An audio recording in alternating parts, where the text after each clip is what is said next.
Welcome to my channel सरकारी नौकरी vacancy. और आज मैं बात करने वाली हूँ आपसे स्टेट बैंक ऑफ इंडिया की वैकेंसी के बारे में। और ये क्लर्क की वैकेंसी निकली है।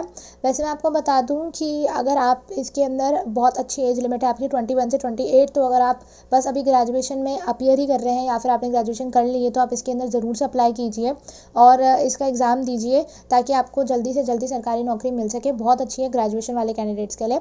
चलिए मैं आपको यहाँ पे पूरा फॉर्म समझा देती हूँ, बट उससे पहले अगर आपने मेरे चैनल को सब्सक्राइब नहीं करा है तो जल्दी से कर लीजिए, क्योंकि इस चैनल पे डेली सरकारी नौकरी से रिलेटेड वैकेंसी के बारे में आता है। तो अगर आपको नहीं पता है तो आपको उसकी खबर मिल जाएगी, तो आप मेरे चैनल को सब्सक्राइब कर लीजिए। चलिए यहाँ पे नीचे अगर हम देखते हैं तो इसके अंदर आप स्टेट वाइज वैकेंसी देख सकते हैं। जैसे यहाँ पे सबसे पहले गुजरात है, गुजरात के अकॉर्डिंग 220 है।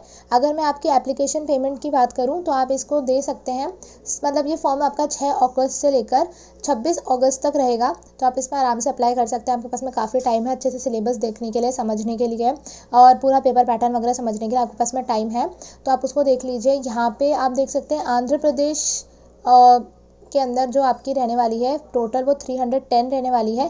ऐसे करके अलग अलग स्टेट की इन्होंने अलग अलग वैकेंसी डाली हुई है।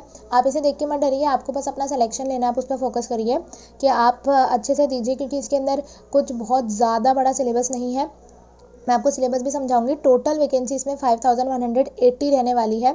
एज रिलैक्सेशन अलग अलग है। वैसे आपकी एज मिनिमम 20 होनी चाहिए और मैक्सिमम आपकी 28 ईयर्स होनी चाहिए। तो मैंने आपको बताया था कि जो ग्रेजुएशन वाले कैंडिडेट्स हैं जो अपने टीन एज में हैं वो इसको अच्छे से अप्लाई कर सकते हैं। अपने ग्रेजुएशन के जस्ट बाद नौकरी लेने का बहुत अच्छा मौका है ये, और वो भी स्टेट बैंक की तरफ से, तो आपको ये छोड़ना नहीं चाहिए। इसके बाद में एज रिलैक्सेशन देखें तो हम ओबीसी के लिए 3 ईयर्स है, SC/ST के लिए 5 ईयर्स है। PWD कैंडिडेट अगर जनरल और ओबीसी EWS है, जनरल और EWS तो 10 ईयर्स है।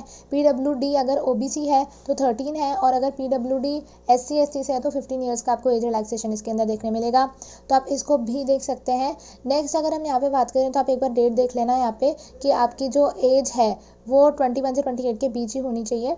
और अब यहाँ पे आपको लेके चलती हूँ थोड़ा ऊपर।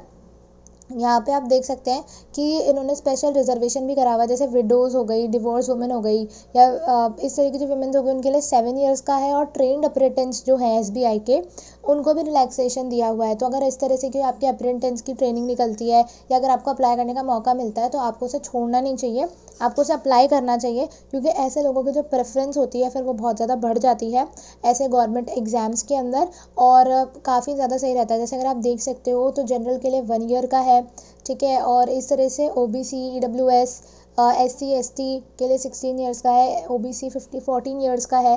तो इस तरह से आपको काफ़ी रिलैक्सेशन देखने मिलता है और कहीं ना कहीं आप उनकी प्रायोरिटी पे भी आ जाते हो सिलेक्शन की। चलिए मैं आपको नीचे लेके चलती हूँ और यहाँ पे मैं आपको बताती हूँ और थोड़ा। तो यहाँ पे आप देख सकते हैं जो आपकी एसेंशियल क्वालिफिकेशन है वो आपकी 31 दिसंबर 2025 के हिसाब से आपकी क्वालिफिकेशन देखी जाएगी। आपकी क्या क्वालिफिकेशन है, मतलब अगर आपने कोई एग्ज़ाम अभी आपका जो जिस भी ईयर में अगर वो आपका कंप्लीट हो जाता है तो उसको भी कंसिडर इसमें किया जाएगा। आप देखो एज लिमिट की डेट अलग है, और ये जो आपका एग्ज़ाम के जो फॉर्म जो आपका एग्ज़ाम खत्म होगा उसकी डेट अलग है। अगर हम बात करें तो इसके अंदर प्री और मेंस 2 एग्ज़ाम होते हैं। प्री के अंदर सिंपल आपका इंग्लिश आएगा, न्यूमेरिकल एबिलिटी और रीजनिंग आएगा, यानी कि आपका इंग्लिश, मैथ्स और रीजनिंग आएगा। इंग्लिश आपकी 30 मार्क्स की होने वाली है, न्यूमेरिकल एबिलिटी 35 की और रीजनिंग आपकी 35 की होगी। तो टोटल इसके अंदर 100 क्वेश्चन होंगे आपके और 100 ही मार्क्स होंगे। इसके अंदर आपको 1 घंटा दिया जाएगा और इसके अंदर नेगेटिव मार्किंग भी है, तो आप ध्यान देना इसके अंदर 1/4 मार्क की नेगेटिव मार्किंग है। अगर आप प्री क्वालिफाई कर लेते हो, पासिंग मार्क्स ले आते हो, क्वालिफाइंग मार्क्स जिसे हम कहते हैं, अगर आप वो ले आते हो तो फिर आपका मेंस का एग्ज़ाम होगा, और जो मेंस का एग्ज़ाम होगा आपका वो जो होगा वो आपका फाइनल आपका मेरिट बनाएगा। इसके अलावा आपका लैंग्वेज प्रोफिशिएंसी भी होता है, मैं आपको आगे बताऊंगी। मेंस एग्जाम में आपका GK आता है, फाइनेंशियल अवेयरनेस आती है 50 मार्क्स की, जनरल इंग्लिश आती है 40 मार्क्स की, क्वांटिटेटिव एप्टीट्यूड आता है 50 मार्क्स का, और इसके लिए आपको और रीजनिंग भी आती है 60 नंबर की। तो इसके अंदर आपको टोटल क्वेश्चन 190 होते हैं और मार्क्स इसमें 200 होते हैं। इसमें आपकी टाइम लिमिट ज़्यादा है, 2 घंटे 40 मिनट की टाइम लिमिट है, और वही सेम 1/4 का नेगेटिव मार्किंग इसमें भी है। तो क्वेश्चन अटैम्प्ट करते टाइम आप काफ़ी ध्यान दीजिए और अच्छे से धीरे धीरे समझ के अटैम्प्ट कीजिए, क्योंकि नेगेटिव मार्किंग है इसके अंदर। और आप देख सकते हैं इसके अंदर रिलैक्सेशन मैंने आपको बता ही दिया है। इसके अलावा लैंग्वेज प्रोफिशिएंसी टेस्ट होता है, और ये उन लोगों को देना होता है जिन्होंने क्लास 10th 12th के अंदर जो है आपकी जिस स्टेट से आप भर रहे हो उसका आपने कोई जो वहाँ की लोकल लैंग्वेज अगर आपने उसको नहीं पढ़ा हुआ है तो आपको ये टेस्ट देना पड़ता है, और ये सिर्फ क्वालिफाइंग नेचर का होता है।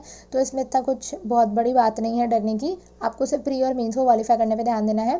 बाकी इसके अंदर लैंग्वेज प्रोफिशिएंसी होती है। इसके अंदर देखो उन्होंने लिस्ट भी दे रखी है कि किस स्टेट से हो तो आपके पास में कौन सी आपको ऑप्शन मिलेगा कौन सी लैंग्वेज में एग्जाम देने के लिए। मोस्टली आपको हिंदी और इंग्लिश का एग्जाम मिलता है, बाकी डिफरेंट स्टेट में अलग अलग, जैसे बिहार में उर्दू का ऑप्शन मिलेगा, असम में असमीज और बंगाली का मिलेगा।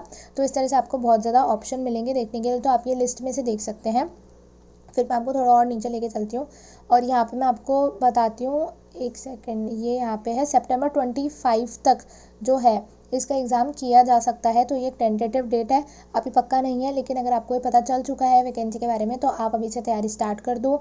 और इसके अंदर आप ऑनलाइन अप्लाई कर सकते हो, ठीक है। और इसके अंदर आपकी सैलरी रहने वाली है 24,000 के समथिंग स्टार्टिंग में रहने वाली है।